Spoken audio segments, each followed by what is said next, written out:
మనము లాస్ట్ క్లాసులో ఆర్గానిక్ ఫోటోకెమిస్ట్రీకి సంబంధించి ఇంట్రడక్షన్ని చూడడం జరుగుతోంది. సో మనం అక్కడ ఇంట్రడక్షన్లో భాగంగా డెఫినేషన్ ఇచ్చుకున్నాం. సో డెఫినేషన్ ఏంటి అంటే, ఆర్గానిక్ ఫోటోకెమిస్ట్రీ అంటే మనము సింపుల్గా డెఫినేషన్ ఎలా చెప్పాలి అంటే, so organic means organic compound, organic means organic compound, organic photochemistry కదా మనం చెప్పుకునేది. సో ఆర్గానిక్ ఫోటోకెమిస్ట్రీని మనము ఎలా డిఫైన్ చేసుకున్నామో లాస్ట్ క్లాస్లో ఇప్పుడు ఒక్కసారి దాన్ని గుర్తెచ్చుకుని మనం ప్రొసీడ్ అవుదాం. So organic means organic compound, photo means light, chemistry means chemical change, of course physical change కూడా మనకు వస్తుందన్నమాట. అంటే ఆర్గానిక్ కాంపౌండ్స్లో లైట్ ద్వారా కెమికల్ చేంజ్ని తీసుకురావడమే organic photochemistry. What is organic photochemistry? Organic కాంపౌండ్స్లో, organic means organic compounds, photo means light, chemistry means chemical change. Organic కాంపౌండ్స్లో లైట్ను ఉపయోగించుకుని కెమికల్ చేంజ్ తీసుకురావడమే ఆర్గానిక్ ఫోటోకెమిస్ట్రీ అని చెప్పి మనం డిస్కషన్ చేసుకున్నాం. అయితే లాస్ట్గా మనం చెప్పుకున్నది ఏంటంటే, ఈ ఫోటోకెమిస్ట్రీలో మనము యూవి విజిబుల్ రీజియన్నే ఎక్కువగా మనం ఉపయోగిస్తాం. అంటే నానోమీటర్స్ ప్రకారం అయితే 200 to 800 నానోమీటర్స్ ఉన్న వేవ్ లెంత్ లైట్ని మనం ఉపయోగిస్తాం. ఆ వేవ్ లెంత్ యొక్క లైట్ని ఉపయోగించి మనం ఆర్గానిక్ కాంపౌండ్స్ యొక్క ఫోటోకెమిస్ట్రీని స్టడీ చేస్తామని చెప్పి కూడా మీకు చెప్పడం జరిగింది. అయితే ఈ యూవి విజిబుల్ ఎక్కడున్నాయని చెప్పుకున్నాము? They are the part of the electromagnetic radiation. ఆ ఎలక్ట్రోమాగ్నెటిక్ రేడియేషన్ని అబ్జార్బ్ చేసుకున్న తర్వాత మనకి మాలిక్యూల్స్ ఒక్కొక్క రేడియేషను ఒక్కొక్క ఎఫెక్ట్ని ఎగ్జిబిట్ చేస్తుందని చెప్పుకున్నాం. అయితే యూవి విజిబుల్ లైట్ రేడియేషన్ని అబ్జార్బ్ చేసుకోవడం వల్ల ఆ మాలిక్యూల్లో మనకి ఏం జరుగుతుంది అంటే, ఎలక్ట్రాన్స్ అనేవి ఎక్సైట్ అవుతాయి. దాని ఎఫెక్ట్ ఏమని చెప్పుకున్నాము? Electronic transition are electronic excitation, electronic excitation are electronic transition అని చెప్పేసి మనము ఆ ఎఫెక్ట్ వస్తుంది.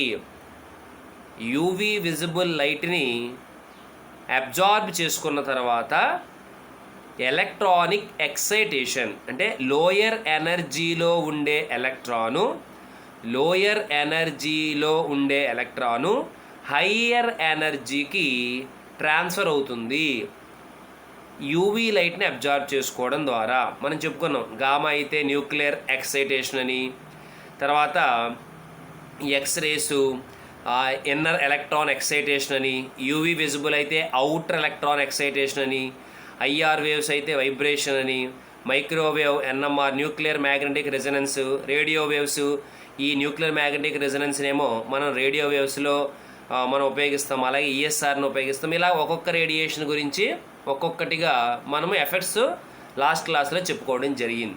ఓకే, సో అందులో మనం చెప్పినప్పుడు ఇదే అంశం మీకు చెప్పా. యూవి విజిబుల్ అనేది ఎలక్ట్రానిక్ ఎక్సైటేషన్లో ఇన్వాల్వ్ అవుతుంది. అంటే మనం ఆర్గానిక్ ఫోటోకెమిస్ట్రీని ఇంకొక రకంగా ఎలా మనం డిఫైన్ చేయొచ్చు అంటే, this is the branch of photochemistry which deals with electronically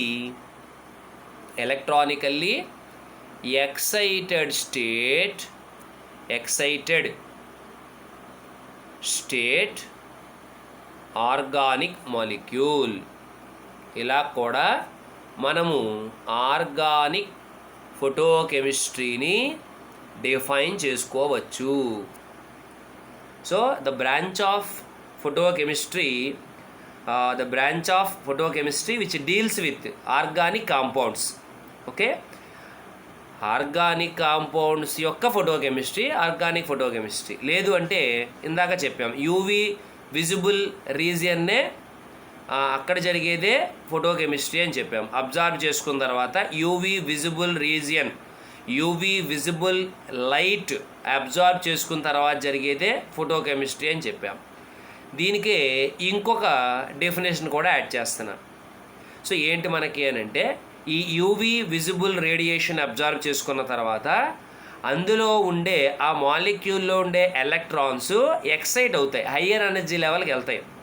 so అలా హయ్యర్ ఎనర్జీ లెవెల్కి వెళ్ళిన తర్వాత వాటిల్లో మరలా మనము మార్పులని ఫిజికల్గా కానీ కెమికల్గా కానీ గమనిస్తాం. సో అలాగా electronically excited state organic molecule యొక్క కెమికల్ చేంజ్ని కానీ ఫిజికల్ చేంజ్ని కానీ గమనించినా దాన్ని మనం ఆర్గానిక్ ఫోటోకెమిస్ట్రీ అని చెప్పేసి చెప్పడం జరుగుతుందన్నమాట. ఏమ్మా, కాబట్టి ఇలాగ మనము చాలా రకాలుగా ఆర్గానిక్ ఫోటోకెమిస్ట్రీని డిఫైన్ చేసుకోవచ్చు. మనము ఆర్గానిక్ ఫోటోకెమిస్ట్రీని 3 రకాలుగా డిఫైన్ చేసాం, 3 టైప్స్లో డిఫైన్ చేసామన్నమాట. సో ఒకటేంటి, అప్లికేషన్ ఆఫ్, లాస్ట్ క్లాస్లో చూసాం అప్లికేషన్, ఫిజికల్ కెమిస్ట్రీలో ఫోటోకెమిస్ట్రీ ఒక భాగమని, సో ఫోటోకెమిస్ట్రీని ఆర్గానిక్ కాంపౌండ్స్కి అప్లై చేస్తున్నామని ఒక డెఫినేషన్ చెప్పాం. అంటే application of photochemistry to organic compounds is called organic photochemistry అని చెప్పాం. అప్లికేషన్ ఆఫ్ ఫోటోకెమిస్ట్రీ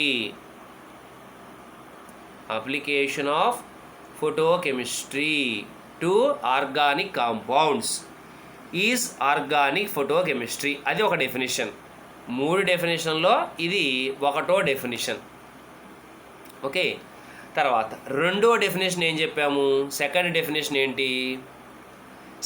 డెఫినేషన్ ఏంటి అంటే ఈ ఫోటోకెమిస్ట్రీని మనం గమనించాలి అంటే లైట్ ఇవ్వాలి, హెచ్న్యూ. ఓకే, సో లైట్ ఇస్తాము. అయితే ఏ రేంజ్ ఉన్న మనం లైట్ ఇవ్వాలి, ఎలక్ట్రోమాగ్నెటిక్ స్పెక్ట్రంలో ఉండే యూవి విజిబుల్ రీజియన్లో ఉండే లైట్ని మనం ఇవ్వాలి. అంటే యూవి విజిబుల్ లైట్ని అబ్జార్బ్ చేసుకుని ఏదైతే ఆర్గానిక్ కాంపౌండ్స్లో ఫిజికల్గా కెమికల్గా మార్పు వస్తుందో దాన్నే మనము ఆర్గానిక్ ఫోటోకెమిస్ట్రీ అని పిలిచాము. Second definition. ఓకే, అంటే ఏవైతే ఆర్గానిక్ కాంపౌండ్స్ 200 నుంచి 800 నానోమీటర్ వేవ్ లెంత్ ఉన్న లైట్ని అబ్జార్బ్ చేసుకోవడం ద్వారా ఫిజికల్ కెమికల్ చేంజెస్ వస్తే దాన్నే ఆర్గానిక్ ఫోటోకెమిస్ట్రీ అని పిలిచాము. ఇది సెకండ్ డెఫినేషన్. ఇక థర్డ్ డెఫినేషన్కి వస్తే, మూడో డెఫినేషన్కి వస్తే ఏం చెప్పాము, ఈ యూవి విజిబుల్ రేంజ్ని లైట్ని అబ్జార్బ్ చేసుకోవడం ద్వారా, యూవి విజిబుల్ రేంజ్ ఉన్న లైట్ని అబ్జార్బ్ చేసుకోవడం ద్వారా అందులో వచ్చే ఎఫెక్ట్ ఏంటన్నమాట, ఎలక్ట్రానిక్ ఎక్సైటేషన్. కాబట్టి మూడో డెఫినేషన్ ఏంటంటే that is the chemistry of electronically excited state organic molecule. That is the chemistry of, definition ఎలా చేయొచ్చు, chemistry of electronically excited state organic molecule. Okay, so ఇది మూడో డెఫినేషన్ అన్నమాట. ఇలాగా 3 రకాలుగా మనము ఆర్గానిక్ ఫోటోకెమిస్ట్రీని డిఫైన్ చేసుకోవచ్చు. We can define organic photochemistry in all the above types. మనం పైన చెప్పిన 3 రకాలుగా వీటిని డిఫైన్ చేసుకోవచ్చు. ఒకటి application of photochemistry, 2 UV visible రీజియన్ను ఉన్న లైట్ని గమనించడం, 3 ఆ లైట్ని గ్రహించిన తర్వాత వాడిలో వచ్చే మార్పును బట్టి డిఫైన్ చేసాం. Chemistry of electronically excited state organic molecule. So ఇలాగా 3 రకాలుగా మనము ఫోటో కెమిస్ట్రీని డిఫైన్ చేసామన్నమాట. Okay, so this is about the definition of organic photochemistry. మీకు ఆర్గానిక్ ఫోటోకెమిస్ట్రీ అంటే ఇలా 3 రకాలుగా డిఫైన్ చేయండి. తర్వాత నెక్స్ట్ ఏంటి అంటే మనకి ఈ ఫోటో కెమిస్ట్రీ యొక్క కొన్ని ముఖ్య లక్షణాలు ఉన్నాయి, క్యారెక్టరిస్టిక్స్ అన్నమాట. Characteristics of photo chemical reactions. Characteristics of photo chemical reactions అనమాట. ఏంటి characteristics of photo chemical reactions అంటే మనకి characteristics of photo chemical reactions అంటే మనము ఏమని చెప్పాలంటే క్యారెక్టరిస్టిక్స్ ముఖ్య లక్షణాలు అనమాట. ఇవి ఖచ్చితంగా ఫోటో కెమికల్ రియాక్షన్కి ఉండాల్సిన లక్షణాలు. ఒకటి, light is main or essential for a photochemical reaction. Light is main or essential for, చాలా ముఖ్యము లేకపోతే ఎసెన్షియల్ అంటాము. సింపుల్గా మెయిన్ అనండి లేకపోతే ఎసెన్షియల్.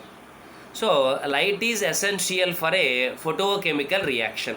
అంటే photochemical రియాక్షన్ నడవాలి అంటే లైటు కంపల్సరీ అన్నమాట. లైట్ కంపల్సరీగా ఉండాలి. ఓకే, అది first point. Light is essential for photochemical reaction. తర్వాత రెండోది ఏంటి అని అంటే లైట్ ఉండగానే సరికాదు, లైట్ని అబ్జార్బ్ చేసుకోవాలి. ఆ ఇచ్చే లైట్ని అబ్జార్బ్ చేసుకోవాలన్నమాట. ఆ ఇచ్చే లైట్ని అబ్జార్బ్ చేసుకోవాలి. ఓకే, సో లైట్ అబ్జార్ప్షన్ అనేది కూడా చాలా మనకి ముఖ్యమన్నమాట. అది కూడా ఒక ముఖ్య లక్షణంగా మనం చెప్పుకోవాలి. Absorption of light by the, మన ఆర్గానిక్ ఫోటోకెమిస్ట్రీ కాబట్టి absorption of light by the organic compound should be one of the main characteristic. అది కూడా ఒక అతి ముఖ్యమైన మెయిన్ క్యారెక్టరిస్టిక్ అన్నమాట. Okay, it should absorb the light. Okay, అయితే మనకి ఇక్కడ ఏ లైట్ని పడితే ఆ లైట్ని అబ్జార్బ్ చెయ్యవు. మనకు అక్కడ చెప్పుకున్నాం కదా, యూవీ లైట్ని అబ్జార్బ్ చేయాలి అంటే ఎలక్ట్రాన్స్ అనేవి లోయర్ ఎనర్జీ లెవెల్ నుంచి మనం లైట్ ఇచ్చాము. లైట్ ఇస్తే లోయర్ ఎనర్జీ లెవెల్ నుంచి హయ్యర్ ఎనర్జీ లెవెల్కి వెళ్ళాయి. సో అలా లోయర్ ఎనర్జీ లెవెల్ నుంచి హయ్యర్ ఎనర్జీ లెవెల్కి వెళ్ళడానికి మనము కరస్పాండింగ్ ఎనర్జీ ఇవ్వాలి. అంటే మీకు లోయర్ ఎనర్జీది E1 అనుకుంటే హయ్యర్ ఎనర్జీది E2 అనుకుంటే మనం ఎప్పుడు లైట్ ఇచ్చినా సరే అది అబ్జార్బ్ అవ్వదు. ఎప్పుడు మాత్రమే ఎక్సైట్ అవుతుంది ఎలక్ట్రాన్ అంటే వాళ్ళ ఇద్దరికి సరపడిన ఏదైతే డిఫరెన్స్ ఉంటుందో, సో E1 E2 మధ్య డిఫరెన్స్ ఉంటుందో అది మనం ఇచ్చే లైట్ యొక్క ఫ్రీక్వెన్సీకి లేకపోతే ఎనర్జీకి సమానం కావాలి. అంటే ద E1 అంటే hire energy minus lower energy అంటే E2 minus E1 is equal to hν అనమాట. hν అంటే మనం ఇక్కడ లైట్ ఎప్పుడు hν ప్రకారం ఇస్తామని చెప్పుకున్నాం కదా, ఎనర్జీ ఎప్పుడు hν ప్రకారం మాట్లాడతాం. కాబట్టి ఇక్కడ ఇచ్చే లైట్ యొక్క ఎనర్జీ వీళ్ళిద్దరి మధ్య ఉండే ఎనర్జీ డిఫరెన్స్కి మ్యాచ్ అవ్వాలి, అప్పుడు అబ్జార్బ్ అవుతుందన్నమాట. ఇది కూడా ఒక important condition. Okay, to absorb the light అంటే ఎప్పుడు పడితే అప్పుడు అబ్జార్బ్ అయిపోదు. సో ఎప్పుడు అబ్జార్బ్ అవుతుంది, ఎప్పుడు ఎలక్ట్రానిక్ ఎక్సైటేషన్ జరుగుతుంది అంటే E1 E2 మధ్య ఆ ఎనర్జీ డిఫరెన్స్ ఉంది చూసారా, ఆ ఎనర్జీ డిఫరెన్స్కి మనం ఇచ్చే లైటు ఎనర్జీ సమానంగా ఉండాలి, ఈక్వల్ అవ్వాలి. ఇది మనం ఇచ్చే లైట్ యొక్క ఎనర్జీ, ఇది ఆ రెండిటి మధ్య ఎనర్జీ లెవెల్స్ ఉన్నాయి కదా E1 E2, ఆ రెండిటి మధ్య డిఫరెన్స్. అంటే మనం ఇక్కడ ఏం మీరు గమనించాలి అంటే E2 minus E1 higher energy minus lower energy, ఆ ఎనర్జీ డిఫరెన్సు మనం ఇచ్చే లైట్ యొక్క ఎనర్జీకి సమానం కావాలి. అప్పుడు ఎలక్ట్రానిక్ ట్రాన్సిషన్ జరుగుతుందన్నమాట. ఎలక్ట్రానిక్ ట్రాన్సిషన్ జరుగుతుందన్నమాట. ఓకే, సో అది మనకి ముఖ్యమైన కండిషన్. తర్వాత ఇక మూడో కండిషన్ ఏంటంటే మనం ఇచ్చే లైట్తో, ఇప్పుడు కెమికల్ చేంజ్ రావాలి లేదా ఫిజికల్ చేంజ్ రావాలంటున్నాం కదా, ఏం జరుగుతుందంటే మనం ఇచ్చే యూవీ కానీ లేకపోతే మనం ఇచ్చే విజిబుల్ కానీ ఆ లైటులతో మన కాంపౌండ్ ఎవరైతే ఉంటారో ఆర్గానిక్ కాంపౌండ్ వాడు ఇంటరాక్ట్ అవుతాడనమాట, అంటే రియాక్ట్ అవుతాడనమాట. వాడు రియాక్ట్ అవుతాడు. ఓకేనా, వాడు ఇంటరాక్ట్ అవుతాడు. So interact or it should be react, వాడు ఇంటరాక్ట్ అవ్వాలి. సో మనం ఇచ్చే యూవీ విజిబుల్ రేంజ్ ఉన్న లైటుతో ఆ సదరు కాంపౌండ్ ఇంటరాక్ట్ అవ్వాలి. ఓకే, సో ఇది మూడో కండిషన్ అనమాట. ఇంటరాక్షన్ ఉండాలి. దానివల్ల మనం ఫిజికల్ చేంజో లేకపోతే కెమికల్ చేంజ్ ఏదో ఒకటి గమనించాలంటే ఇంటరాక్షన్ అవ్వాలి ఫస్ట్. ఓకే, సో ఇది కూడా మనకి అక్కడ ముఖ్యమైన కండిషన్గా చెబుతాం.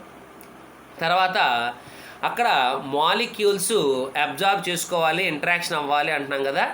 ఈచ్ మాలిక్యూల్ ఏం చేస్తుందంటే 1 క్వాంటమ్ ఆఫ్ రేడియేషన్ని వాళ్ళు అబ్జార్బ్ చేస్తారు. 1 క్వాంటమ్ ఆఫ్ రేడియేషన్ని ఆ మాలిక్యూలు అబ్జార్బ్ చేస్తుంది. 1 quantum of radiation absorbed by 1 molecule. అది ఆర్గానిక్ అయితే ఆర్గానిక్, ఎవరైతే వాళ్ళు మన ఆర్గానిక్ కాబట్టి ఆర్గానిక్ గురించే మనం డిస్కషన్ చేస్తున్నాం. 1 quantum of radiation absorbed by 1 molecule.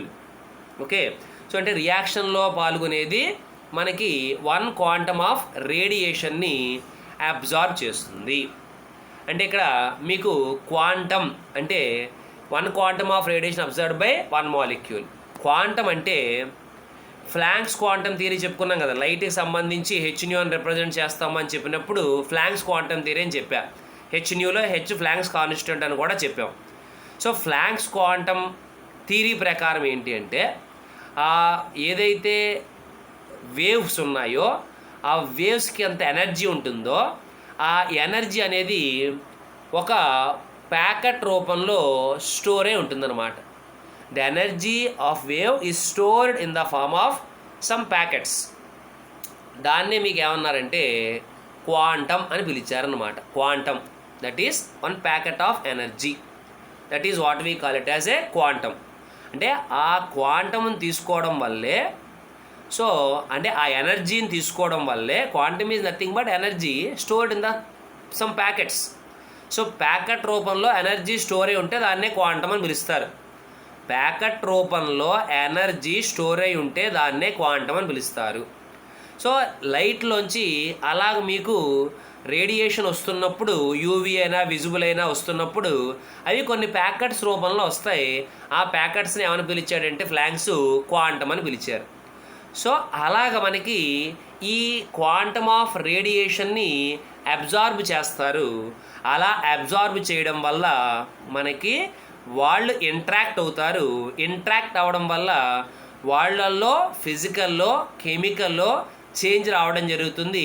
అలాగా మనము ఆర్గానిక్ ఫోటోకెమిస్ట్రీని గమనిస్తామన్నమాట. ఓకే, తర్వాత 5వ పాయింట్ ఏంటి అంటే మనం తీసుకున్న ప్రతి మాలిక్యూల్ కూడా కెమికల్ చేంజ్నే తీసుకురావాలని లేదు.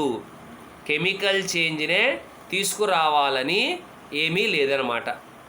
దట్ మీన్స్ ఏదైతే లైట్ అబ్జార్బ్ కాబడుతుందో ఆ అబ్జార్బ్ కాబడిన లైటు అస్తమాటికి కూడా మనకి కెమికల్ చేంజ్నే తీసుకురావాలని లేదనమాట.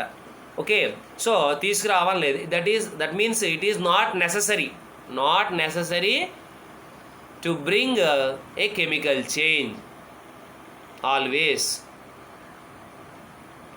It is not necessary to bring A chemical change always అన్నమాట. ఇవన్నీ కూడా characteristics of A photochemical reactions అన్నమాట. ఇవి మనం ఫోటోకెమికల్ రియాక్షన్స్ యొక్క క్యారెక్టరిస్టిక్స్గా మనం చెప్పుకోవాలన్నమాట. ఓకే, సో ఇక్కడతో ఆర్గానిక్ ఫోటోకెమిస్ట్రీకి సంబంధించిన ఇంట్రడక్షన్లో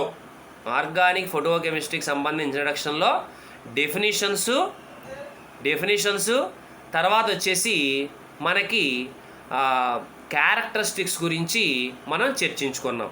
ఓకేనా? సో తర్వాత మిగతా వాటి గురించి మనం డిస్కషన్ చేద్దాం. Okay, this is all for today.